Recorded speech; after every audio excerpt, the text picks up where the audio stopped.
আসসালামু আলাইকুম রহমতুল্লাহি ওয়া বারাকাতুহু। আমরা আছি এখন একটি বাংসুর ধরেন একটি রোডে আছি।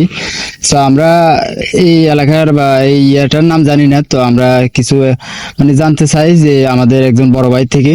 সো ভাই একটু যদি এদিকে আসতেন তাহলে আমরা পুরো বিষয়টা জানতে পারতাম এবং ডিটেলস জানতে পারতাম।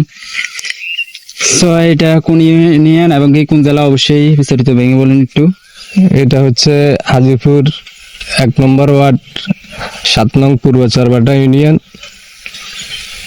আমাদের এই রাস্তাটা আসলে অনেকদিন পর্যন্ত অবহেলিত। বিগত 17-18 বছর পর্যন্ত এই রাস্তার কোনো কাজ হয় না, এটা ভেঙে পড়ে যাচ্ছে। তো আপনারা দেখতেছেন এই রাস্তার অবস্থাটা।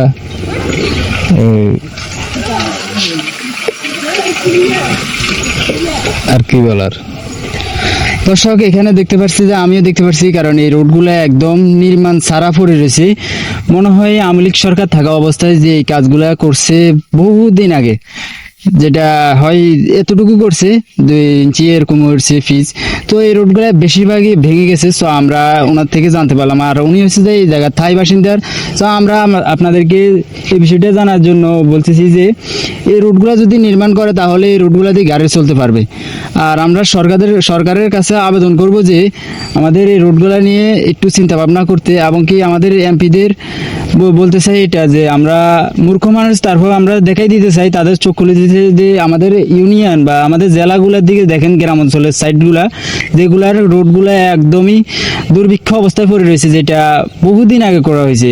এবং কি সামনে যে জানতে পারলাম যে এই রোডগুলা মানে রোডের সাইডে যে খালটা আছে, খালের এই সাইডে ওয়াল তুলতেছে, যে এখানে মানে পরিপূর্ণ কাজ করে নাই, যে কাজগুলো এখনো অবধি মানে সমাপ্ত অবস্থায় পড়ে রয়েছে বলতে চাইলে এরকম।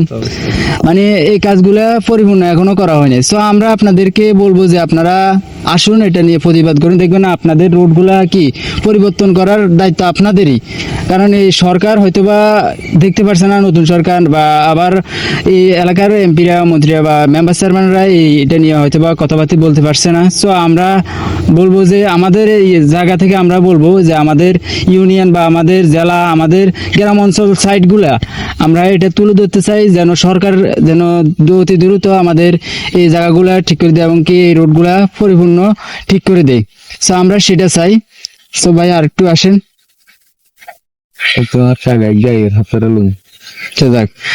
দেখা যাক একজন গাড়িওয়ালা আসতেছে, দেখা যাক। একটু এদিকে আসেন স্যার।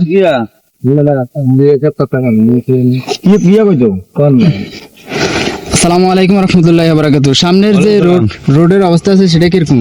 রোডের অবস্থা খুবই খারাপ। হ্যাঁ, বিগত আজকে মনে হয় 15-20 বছর পর্যন্ত এভাবে দুর্গতি করতেছে মানুষে। রাস্তাঘাটে কোনো আয় উন্নতি নাই, আমরা বিশাল কষ্টে আছি। আরো একটু সামনে দিলে দেখবেন আরো বড় অবস্থা। আচ্ছা, ইউনিয়ন জেলা এটা সবকিছু একটু বলে দেন তাহলে ভালো। ইউনিয়ন জেলা এটা হলো পূর্ব সরবাটা। হ্যাঁ, 7 নম্বর পূর্ব সরবাটা এটা হলো আগে প্রথম মেইন রোড, 1 নম্বর ওয়ার্ড 7 নং পূর্ব সরবাটা। এই রাস্তাটা হলে অনেক বেহাল দশা মানুষের, এটা দুর্গতি শেষ নাই। যত দ্রুত হারেন এই রাস্তাটা কার্যক্রম যেন করা হয়। হ্যাঁ দর্শক, আমরা জানতে পারলাম যে একজন ড্রাইভার থেকে বা ওনারা এখানে থাই বাসিন্দা হয়তো, সো ওনাদের থেকে আমরা জানতে পারলাম যে এই রোডটা মানে বেহাল অবস্থায়, এই রোডটার কাজ নির্মাণ হচ্ছে না পরিপূর্ণ। যদিও ধরছে আওয়ামী লীগ সরকার থাকতে যে নদী ধরেন খাল ফার যেটা ধরছে, সো সেটা এখনো অবধি মানে পরিপূর্ণ কাজ করা হয় নাই যত সম্ভব। আর রোডটা 20 বছর এভাবে দুর্ভোগ, 20 বছর।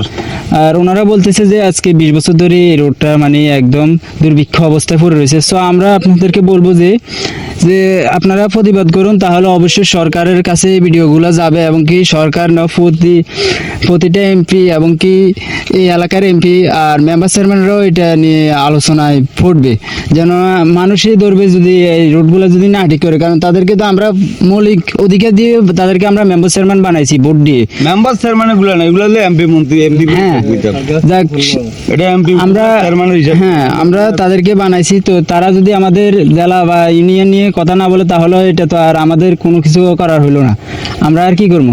তো আমরা চাই এই কাজগুলো যেন তারা করে, তো সেটার আবেদন জানাচ্ছি। তো সবাই ভালো থাকবেন, সুস্থ থাকবেন, আল্লাহ হাফেজ।